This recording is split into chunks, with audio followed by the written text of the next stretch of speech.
একদিকে তুফানের ঝড়, অন্যদিকে প্রকৃতির ঝড়। এই দুটো মিলে বস প্ল্যানের পুরো ১২টা বাজিয়ে দিয়েছে। আজকে প্ল্যান ছিল তুফান মুভিটা দেখতে থিয়েটারে যাবো, কিন্তু যে লেভেলের বৃষ্টি হচ্ছে বস প্ল্যানের পুরো ওয়াট লাগিয়ে দিয়েছে। কিন্তু শাকিব খান বস এখন ফুল টু ফর্মে আছে, আর একটা নতুন মুভি টিজার আপলোড করে দিয়েছে বারা। টিজারটা দেখার পরে বস আমার মাথার মধ্যে শুধু একটা জিনিস এসেছে, নেক্সট লেভেল বস, নেক্সট লেভেল। তোমরা যদি বিক্রমের অপরিচিত মুভিটা দেখে থাকো তাহলে এই মুভির কনসেপ্টটা তোমরা সহজেই বুঝে যাবে। মাল্টিপল পার্সোনালিটি ডিসঅর্ডার এইরকমই কিছু একটা নাম ছিল হয়তো, যেখানে আমাদের হিরো চমু থেকে জনি সিন্স হয়ে যায়, সেই কনসেপ্টে এই মুভিটা বানানো। আর বস শাকিব খান জাস্ট ফাটিয়ে দিয়েছে, একদম নেক্সট লেভেল। অনেককে দেখলাম এই টিজারটা নিয়ে অনেক নেগেটিভ ভিডিও বানিয়েছে, তাদের উদ্দেশ্যে আমার একটাই কথা, তারা কোনো মুভি পারফেক্ট হয় না, ঠিক আছে? সত্যি কথা বলতে তুফান মুভির চেয়েও বেশি এই মুভিটার জন্য আমি বেশি এক্সাইটেড হয়ে গেছি এখন টিজারটা দেখার পরে।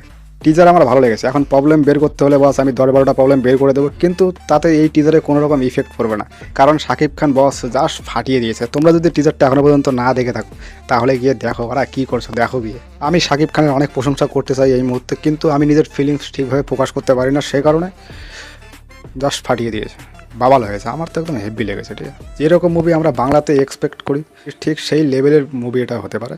বাংলা মুভি ইন্ডাস্ট্রির ইতিহাস চেঞ্জ করার মতো ক্ষমতা রাখে এই টিজার। আমি এখন আর কিছু বলবো না, কারণ আমি এখন কিছু বললে জাস্ট খালি প্রশংসাই হবে শাকিব খানের।